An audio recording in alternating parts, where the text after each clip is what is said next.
पहले प्यार की कहानी। विनीता नाम की एक लड़की मुंबई में रहती थी। विनीता की उम्र लगभग 23 वर्ष थी। किसी मजबूरी की वजह से उसे कॉलेज बीच में ही छोड़ना पड़ा और वह 8वीं के बच्चों को रोज घर से कुछ दूर ट्यूशन पढ़ाने जाती थी। विनीता के घर से ट्यूशन का रास्ता लगभग 2.5 किलोमीटर था, तो उसे रोज 13 नंबर की बस पकड़नी पड़ती थी। लेकिन एक अमित नाम के लड़के से वो बहुत ज़्यादा परेशान थी। वो रोज़ उसका पीछा करता, मगर कभी भी उसके विनीता को परेशान नहीं किया था। बस वो उसका बस स्टैंड तक पीछा करता और वापस घर चला आता था। वैसे अमित और विनीता एक ही गली में रहते थे। अमित विनीता को बहुत ज़्यादा पसंद करता था, मगर वो अपने दिल की बात विनीता से कैसे कहता, क्योंकि वो तो सिर्फ 10वीं कक्षा तक ही पढ़ा लिखा था और घर से कुछ ही दूर पर मैकेनिक का काम करता था और विनीता उससे बहुत ज़्यादा पढ़ी लिखी थी। एक दिन जब विनीता ट्यूशन पढ़ाने जा रही थी, तब उसके पीछे अमित भी जा रहा था। तभी अचानक विनीता ने गुस्से में अमित से कहा कि तुम रोज़ मेरा पीछा क्यों करते हो? अब मैं तुमसे बहुत परेशान हो चुकी हूँ। प्लीज़ मेरा पीछा करना छोड़ दो। मैं वैसी लड़की नहीं हूँ जैसा कि तुम समझ रहे हो। और विनीता रोने लगी। तब अमित उसे कहता है कि विनीता, आज के बाद मैं तुम्हारा पीछा नहीं करूँगा, लेकिन प्लीज़ तुम 2 मिनट मेरी बात सुन लो। तब तब विनीता अपने आंसू पोंछते हुए कहती है, कहो तुम्हें क्या कहना है? अमित कहता है, विनीता, मैं रोज़ तुम्हारा पीछा ज़रूर करता हूँ, लेकिन आज तक मैंने तुम्हारे साथ कोई भी बदतमीजी नहीं की। विनीता, क्योंकि मैं बहुत प्यार करता हूँ, लेकिन आज तक तुमसे कह नहीं पाया। विनीता से यह सुनकर विनीता ने गुस्से में अमित को थप्पड़ मार दिया और कहा कि तुमने ये कैसे सोच लिया कि मैं तुमसे प्यार करूँगी? तुम जैसे लड़की कभी भी प्यार नहीं कर सकती और आज के बाद मेरे पीछा करना छोड़ दो। और विनीता कहाँ से चली गई। अमित भी नाराज़ होकर के घर चला आया। अगले दिन विनीता जब ट्यूशन पढ़ाने जाती है तो क्या देखती है कि उस दिन अमित उसके पीछे नहीं आया। ये देखकर विनीता के मन को बहुत सुकून मिला, लेकिन कहीं न कहीं विनीता को कुछ अजीब सा लग रहा था। पता नहीं क्यों विनीता बार बार पीछे मुड़ कर के देख रही थी और उसे कुछ अकेलापन सा महसूस हो रहा था, जैसे कि अमित का पीछा करना उससे याद आ रहा हो। मगर वो कुछ दिन अपने मन को संभालते हुए ट्यूशन पढ़ाने चली गई। मगर अगले दिन तो जैसे उसका मन अमित को ही ढूंढ रहा हो। उस दिन विनीता अमित के घर के सामने से देखती हुई ट्यूशन पढ़ाने निकली, मगर अमित उसे उस दिन भी दिखाई नहीं दिया। तभी विनीता को अमित रास्ते में एक लड़की से कुछ बातें करते हुए नजर आया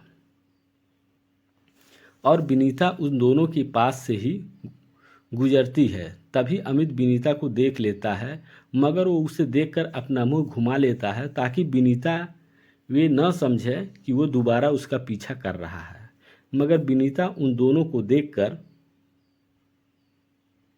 ये समझती है कि कहीं वो लड़की उसकी गर्लफ्रेंड तो नहीं।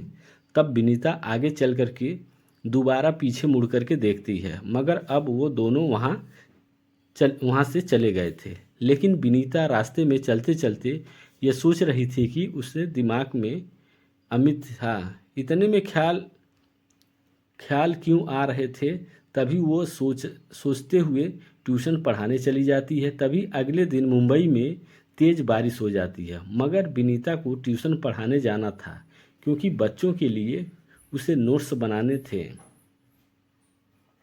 और विनीता एक छतरी लेकर के अपने घर से निकल जाती है। उसी समय अमित अपनी छत पर बारिश में नहा रहा था, तो वो देखता है कि इतनी बारिश में भी विनीता ट्यूशन पढ़ाने जा रही है। कहीं उसे बारिश में कोई परेशानी ना हो, इसलिए अमित दूर से ही उसका पीछा करता है और उसके पीछे पीछे चलता रहता है। तभी अचानक तेज बारिश होने लगती है और विनीता की छतरी हवा में उड़ गई। छतरी पकड़ने के लिए जैसे विनीता आगे की तरफ भागी, वैसे ही एक बाइक वाले ने विनीता को टक्कर मार दी और वहां से भाग गया।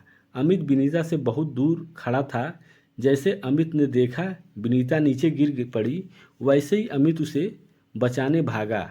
अमित ने जल्दी से उन्हें पकड़ करके उठाया और कहा, विनीता, तुम्हें कहीं लगी तो नहीं?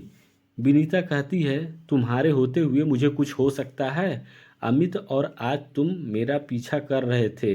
अमित ने कहा, विनीता, इतनी बरसात में तुम ट्यूशन पढ़ाने जा रही थी, इसलिए मुझे तुम्हारी चिंता हो रही थी। तब विनीता ने कहा, अच्छा, तुम्हें मेरी चिंता भी होती है? अमित ने कहा, हाँ होती है, क्योंकि मैं तुमसे बेहद प्यार करता हूँ। विनीता ने कहा, अच्छा, तो तुम मुझसे प्यार करते हो तो कल वो लड़की कौन थी तुम्हारे साथ? अमित ने कहा, वो विनीता, वो तो मेरी चाची की लड़की थी। विनीता ने कहा, ओ अच्छा, मैंने तो कुछ और ही सोच लिया था।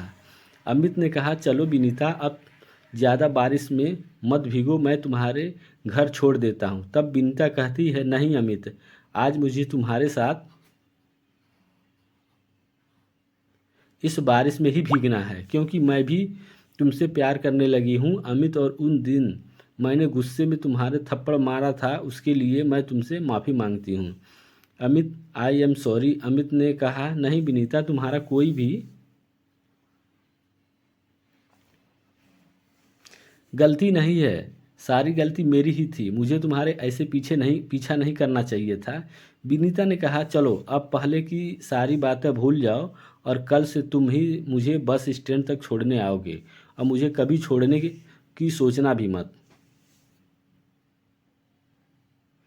क्योंकि अपने जीवन में मुझे पहली बार तुमसे ही प्यार हुआ है, और अगर तुमने मुझे छोड़ दिया, तुम्हारी ज़िंदगी में कोई और लड़की आई, तो शायद मैं कभी भी किसी से प्यार न कर पाऊंगी। तभी उस वक्त अमित ने विनीता का हाथ पकड़कर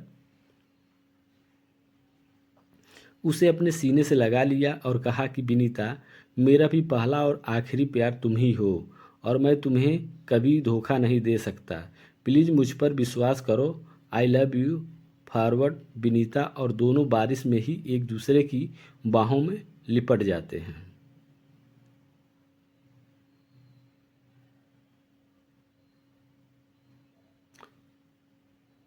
तो दोस्तों, देखा आपने प्यार कितना प्यारा होता है। जो लड़का विनीता को लोभर लगता था और उसका रोज़ पीछा करता था, उसी लड़के से विनीता को भी प्यार हो गया। क्योंकि दोस्तों, अमित विनीता का पीछा जरूर करता था, मगर उसे विनीता के रास्ते में कभी भी नहीं छेड़ा और ना ही उसके साथ कोई भी बदतमीजी की। बस वो तो उसे दिल से चाहता था, और विनीता के एक ही बार मना करने पर ही उसका पीछा करना छोड़ दिया। उसकी इसी आदत ने विनीता को अमित का बना दिया। तो दोस्तों, ये कहानी कैसी लगी कमेंट करके ज़रूर बताना।